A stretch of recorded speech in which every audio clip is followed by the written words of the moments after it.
是春色如江河，无他为顺水逐波。何故轻曲断离歌，无我天地间寂寞。心在穹苍断崖处静默，天北地战日月阴怀，何以的世间大自在，自心中不有惧怕，情深不藏，情真不换，环顾千秋有梦与悔，何以离沧桑而明媚，自心中不有挣扎，扶风摇远，自如纵横。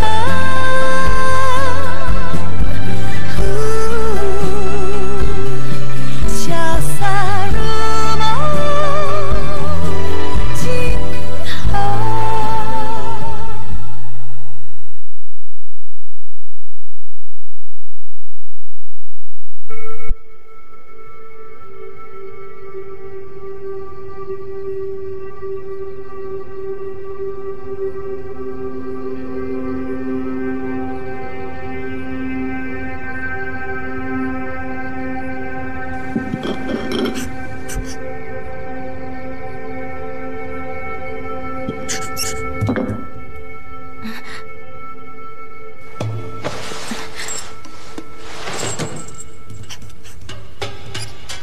Yuan Bao! Halika! Yuan Bao!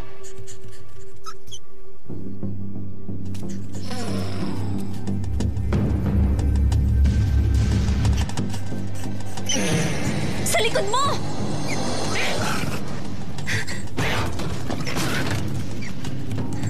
Yuan Bao!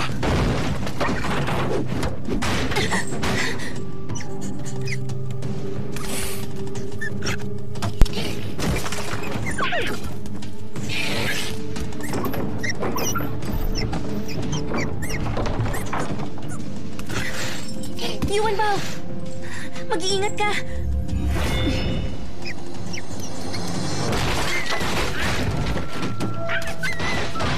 Yuan Bao, halika!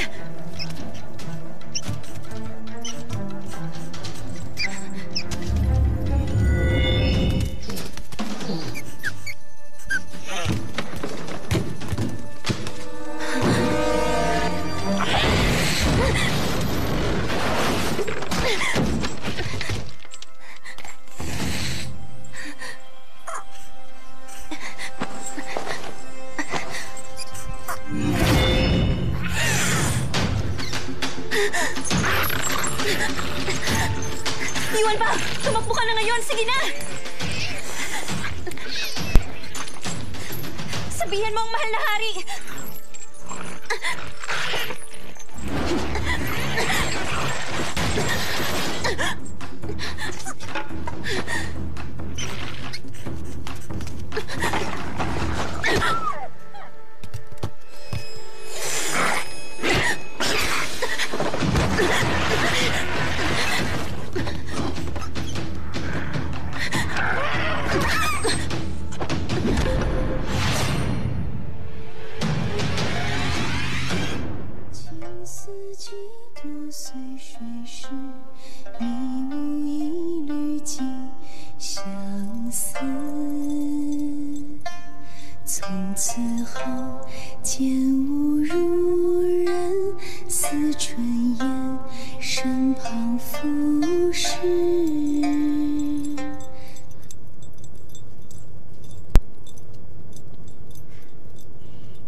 Mukhang wala po kayong ganang makinig.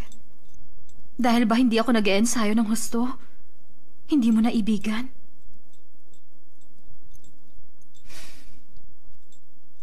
Pagod lang ako. Wala lang to.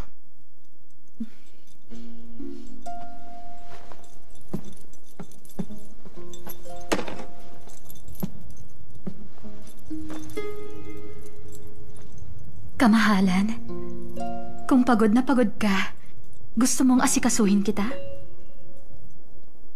Sige, bahala ka.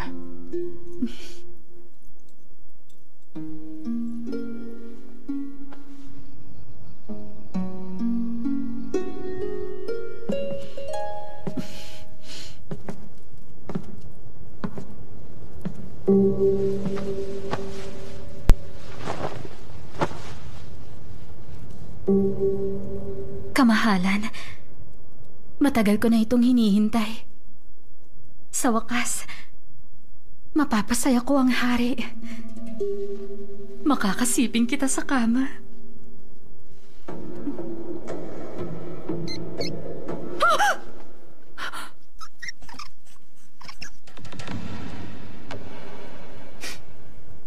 Huwag ka matakot. Alaga ko si Yuan Bao. Mabait siya. Marahil may nakaaway na aso o pusa, kaya napakarumi niya. Tumitigas ang iyong ulo. Magkubli ka sa kahon mo. Hanggat hindi ka tinatawag, huwag kang lalabas. Kumilos ka na. Alis!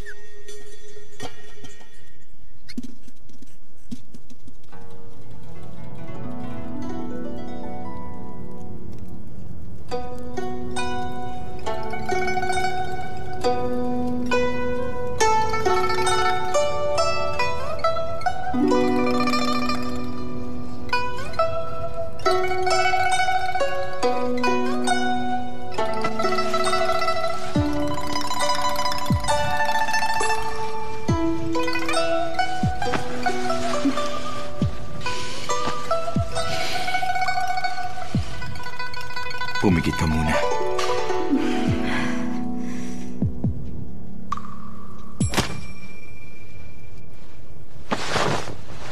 Bubuit! Nasaan siya?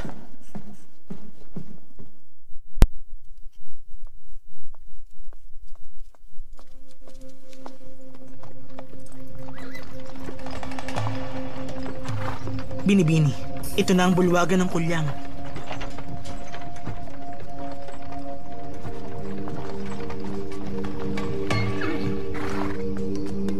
Buksan ninyo.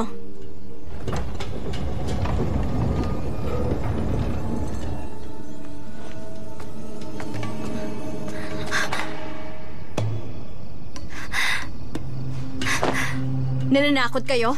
Nakakainis!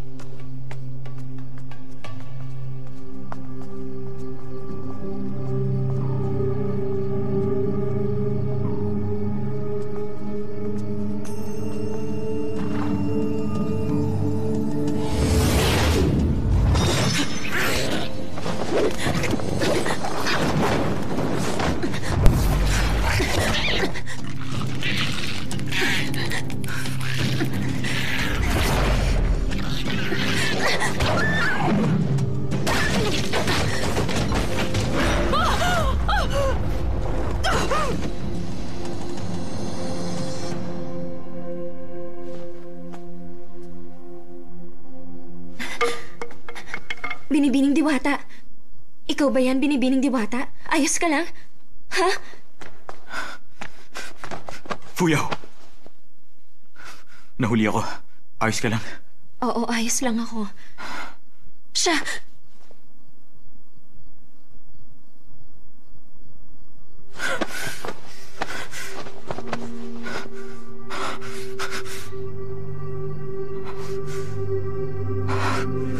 Ayos lang ba siya? Ayos lang. Teka, kilala mo siya? Kung tama ang hula ko, siya ang prinsesa ng kaharian ng Tianchuan na nagtatago. Ang dating prinsesa, si Xuan Yuanxiao. Mula sa pamilya ng Xuan Yuan? Ang pagkakaalam ko, ang pamilya ng Xuan Yuan, naubos na silang lahat. Pero bakit nagtatago siya? Hindi lahat namatay. Yung mga tagapagmana lang. Pero kung isa siyang prinsesa, bakit siya nagtatago? Dahil sa sumpa ng pagkakulong. Sumpa ng pagkakulong? May tao. Bilis. Dito. Binibini, bakit hindi pa tayo umalis? Tingin ko, mayroong hindi tama rito. Huwag kang anduwag. Kinakailangan ko makita ang salamin ng espiritual na tubig. Hindi ako aalis nang wala yon. Kaya magtiis kayo. Ngunit merong namatay rito. May nagbumulto pa. Dating araw, merong naligaw sa loob nito. At hindi na muling nakalabas. Kahit na nais ko, sa aking palagay, hindi ko kayang tumuloy.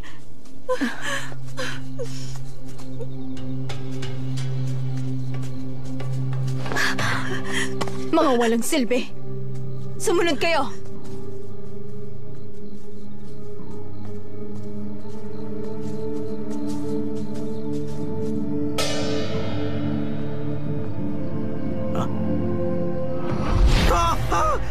Multo!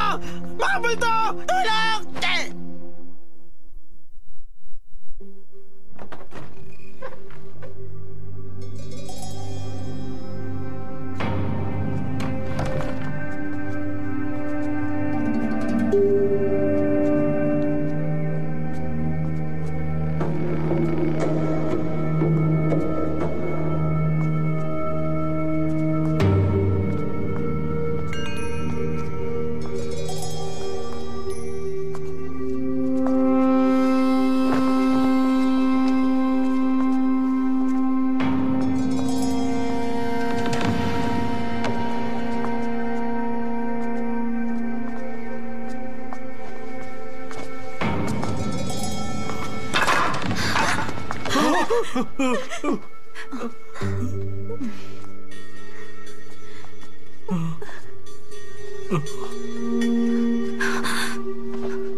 Ito na ba yun?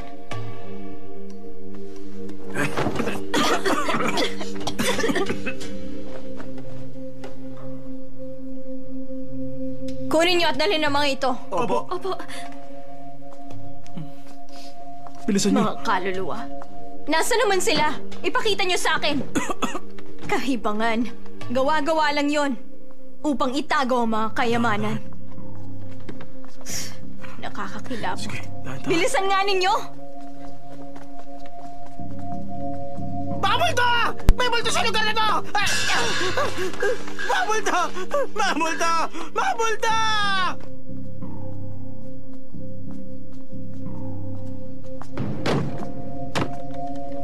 Bilisan ninyo! Isa kaya mga yan ngayon din.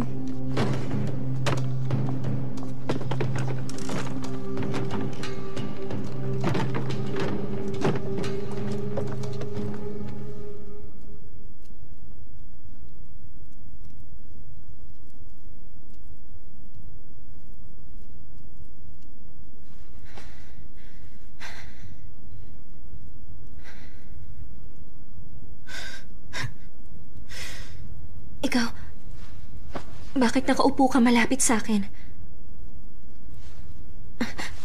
Ginamot ko ang sugat mo. Bigla ka na lang nakatulog.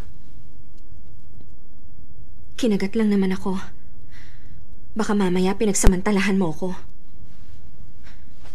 Ang espiritual na lobo. Kinakagat nun. Ang puwersa mo. Kaya manghihina ka.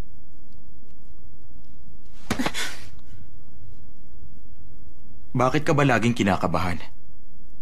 Kapag nasa kama kita, gusto mo ba?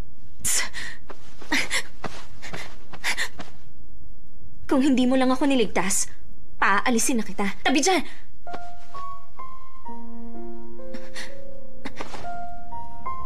Ba't ayaw mo akong bitiwan?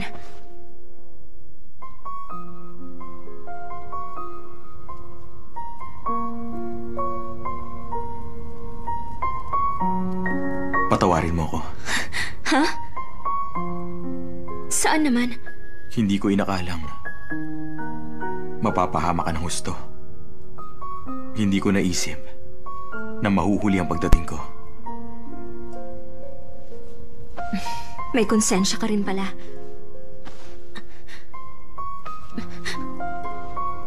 Ang kamay ko!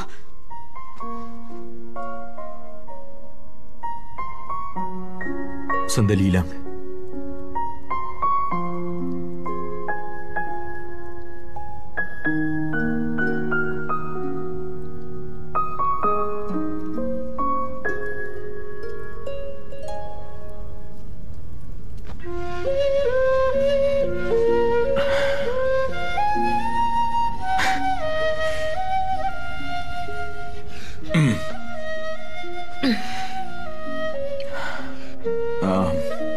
Puyaw, dito ka muna. Tumabi ka sa akin. Bakit? Aalisin mo ang sumpa sa akin? Ayoko nga. Talo ka sa pustahan. Aalisin ko kapag natapos mo ang tungkulin mo. Gagawin ko na nga ang gusto mo. Wala ka pa rin tiwala sa akin. Dapat lang. Kapag hindi na tayo nagkita uli matapos kong alisin ang sumpa, ako ang... Sino na ang magpapasaya sa'yo kapag nawala ako sa tabi mo, ha?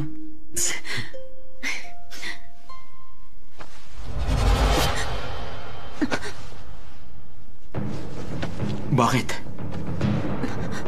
Bakit? Ang braso mo.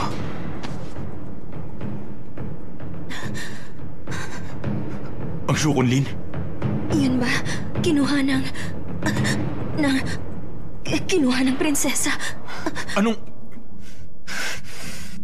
Matagal nang nasa iyo ang Shukunlin. Konektado yun sa dugo mo. Ngayon nawawala yun sa'yo. Kinuha nun ang lakas mo. Baka naman sobra ka lang mag-isip. Kung gano'n, dapat hindi yun binigay ni Beye. Hindi tayo nag-isip. May hiwaga ang Shukunlin na yun.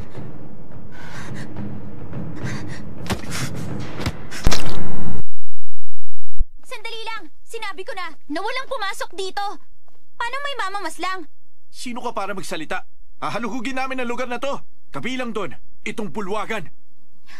Natutulog na ang binibini. Inutusan kami. Alis na! Hindi kayo maaaring pumasok. Sige, papasukin mo sila.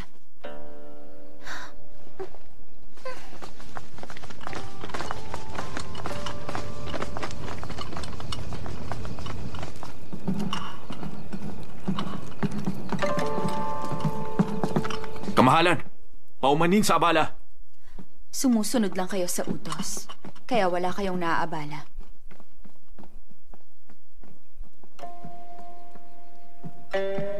Pinuno, wala kaming nakita. Kami rin, wala. Tignan sa silangang kamera. Opo. Ngunit, hindi na yon kailangan. May karamdaman ng abay ng kawanggawa. Dapat tutungo ko sa kanya.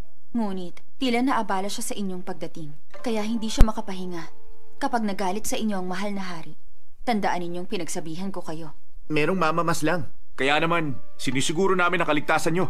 Hindi namin hahayaang masaktan ng kahit sino sa inyo. Bakit mo ako niyayakap? Hayaan mo ko. Baka himatayin ka.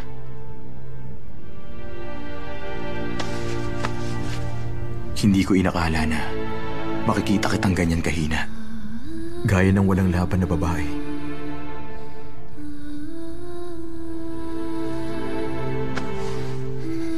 Maraming mahihinang babae na naglilingkod sa'yo. Katulad ko na sila. Wala kang katulad.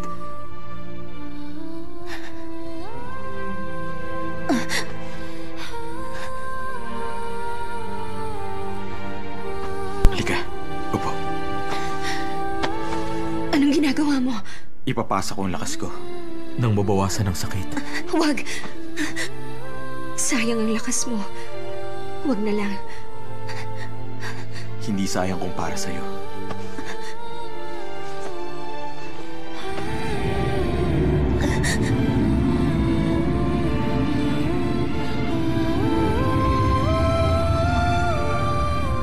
Ang bait mo sa akin. Hindi ka nag-aalala. Baka maperwisyo kita. Gaya niya. Gusto ko tong gawin.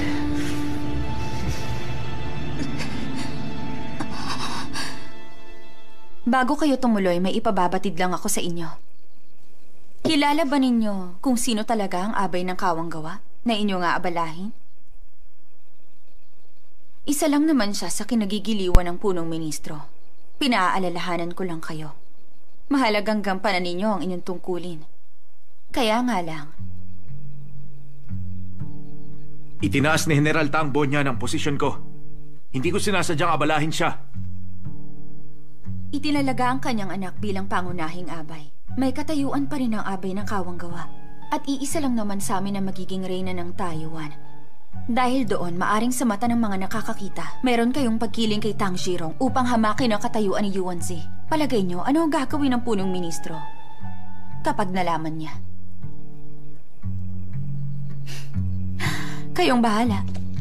Kung nais ninyong ituloy ang inyong binabalak, sige lang, siyasatin ninyo ang silid ng abay ng Kawanggawa. Nang sa ganon, mawala na ang inyong duda. Salamat sa paalala. Nagalugad na ang bulwagan.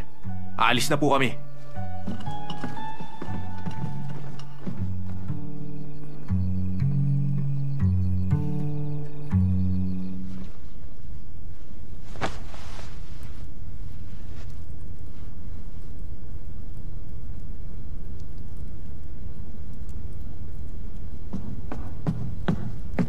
Kamahalan.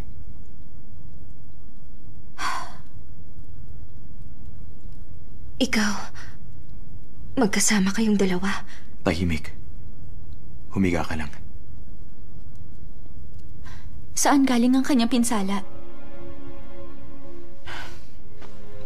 Alagaan mo siya. Dapat buhay pa siya. Hanggang sa pagbalik ko.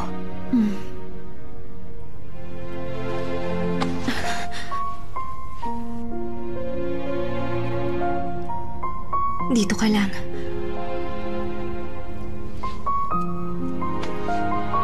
Babawiin kong Shukunlin para sa'yo. Pinasa mo ang lakas mo sa akin. Delikado. Para sa'yo.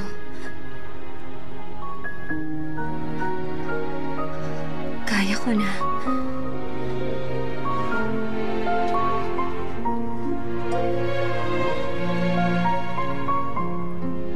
Lahat ng gusto ko, nakukuha ko. Kahit na ano pa yun.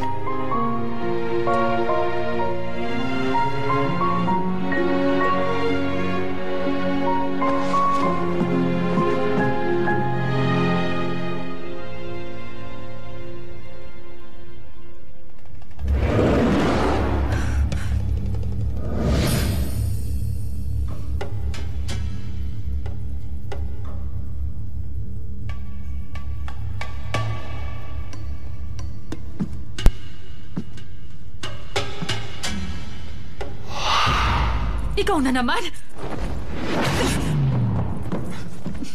Pakinggan mo muna ang aking sasabihin. At bakit naman? Makinig ka. Alam kong prinsesa ka ng Tianchuan.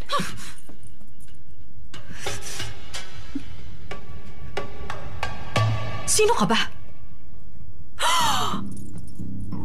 Ipinadala ka ba ng emperador ng Tianchuan upang hulihin ako? Huwag kang mag-alala.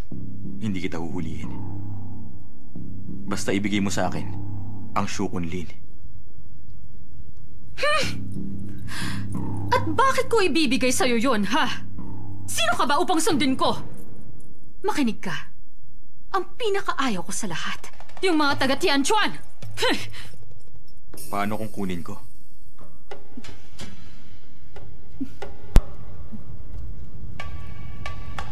Tatlong hampas. Sige.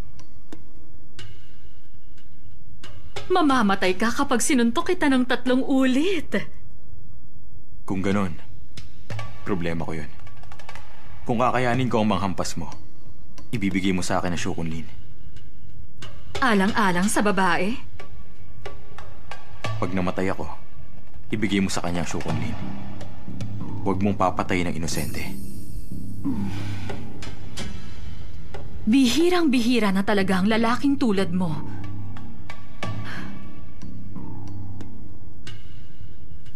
Dati, kung nag-alala lang sana siya kahit konti, hindi ko sana...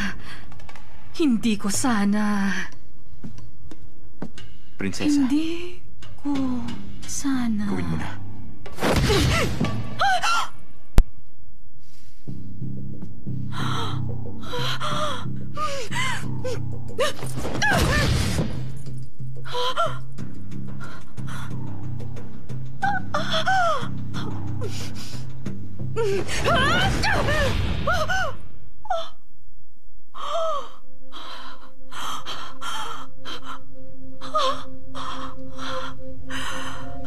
Kinaya mo talaga ang 3 hampas mula sa akin.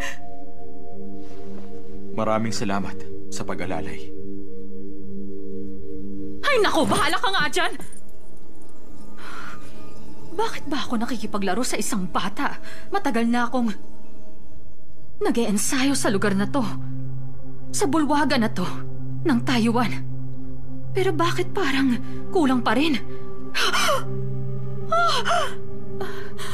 Naisip ko pa naman na maghiganti. Hindi. Mali. Kalokohan yon. Kunin mo na. Sa'yo na yan. Walang halaga yan. Alis na! Maraming salamat. Sandali!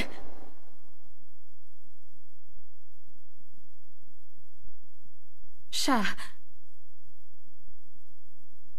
Kumusta siya?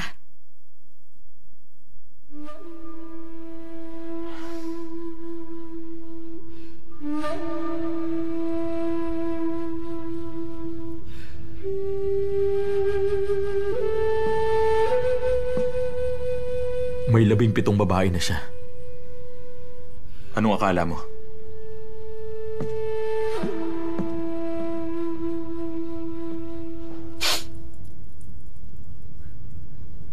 Sabi ko na nga ba? Sabi ko na.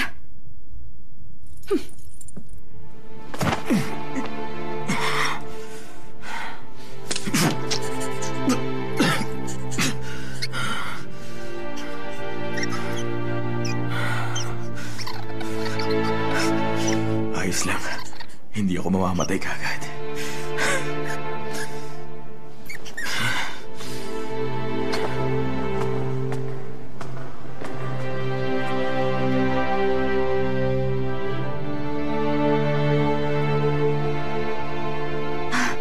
Sa wakas nagising ka na. Iniwan niya ang Shukunlin sa'yo.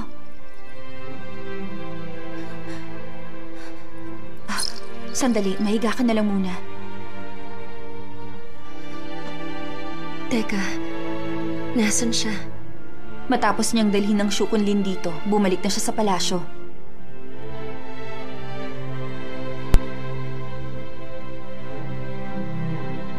Ayos lang ba siya? Oo naman, ayos lang siya.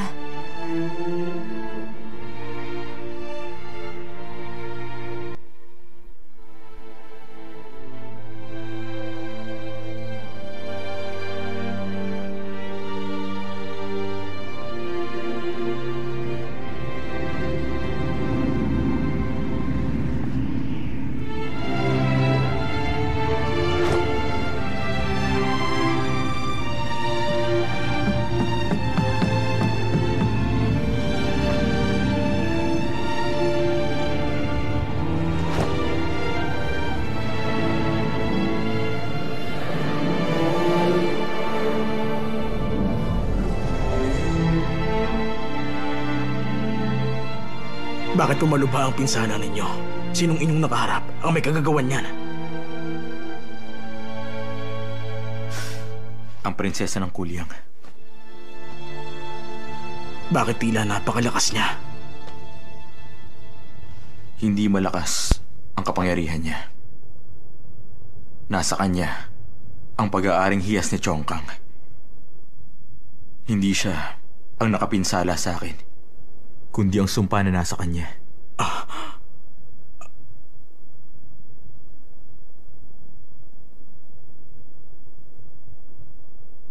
May sasabihin ka. Sabihin mo na. Ginagawa ninyo ang lahat para kay Fuyaw. Ito ang unang pagkakataong nakita kong kayo ay...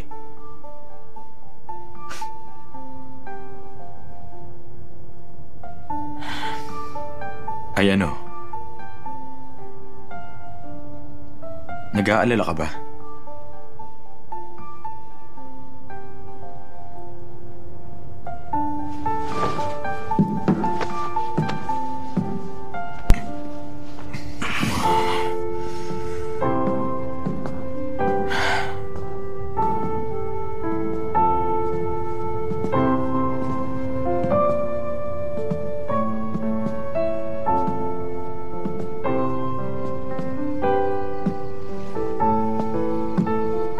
Kahit ano pang sabihin mo.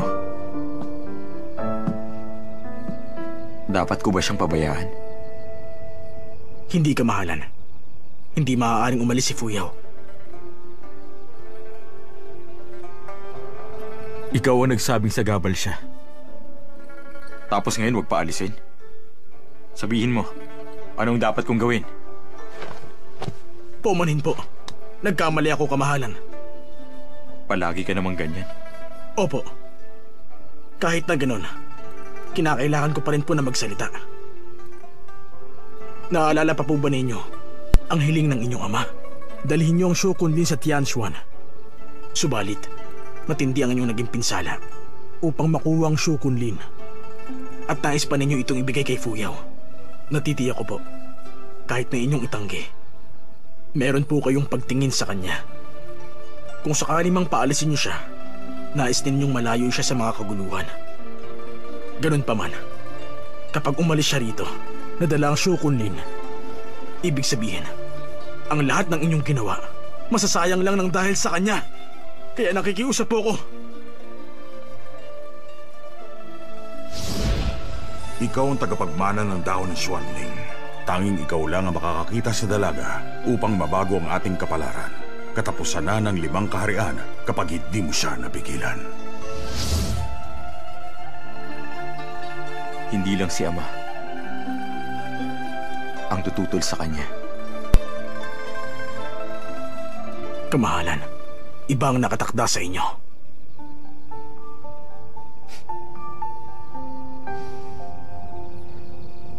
Tama ka.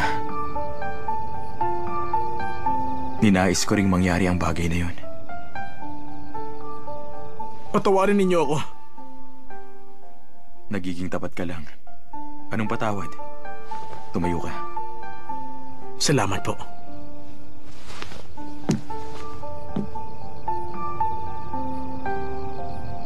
Pero walang kinalaman si Fuyaw. Ako ang dahilan kung bakit siya nasangkot. Ako rin dapat ang magpaalis sa kanya.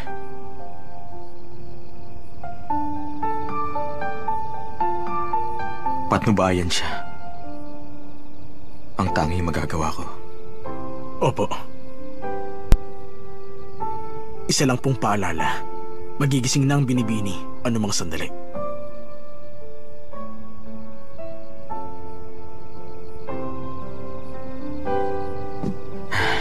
Masaya ako. Dahil napakaraming nangyari sa gabing ito.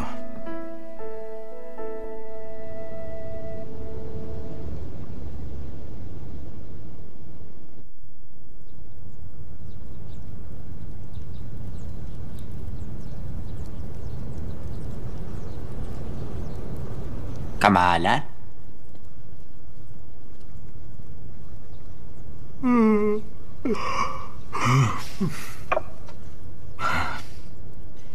May mga multo raw kagabi. Naabala po ba kayo nun? Ang sabi, natakot daw ang isang alipin. Dahil nakakita siya ng daga. Natakot lang siya. Sinabi ko na, di ba? Na huwag mo kong gisingin bago magtanghali para sa mga to. Opo. Kamahalan. Gising na po ang binibini.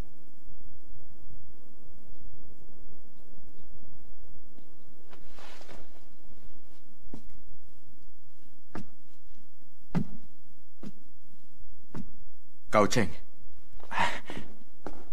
Ano po yan? sabihin mo sa kanya na ang binibini ay magaling at mabait. Naibigan ko ang ginawa niya. Bigyan mo siya ng 3,000 satin, 200 jade na palamuti, at 100 gintong tael. Opo, masusunod, kamahalan.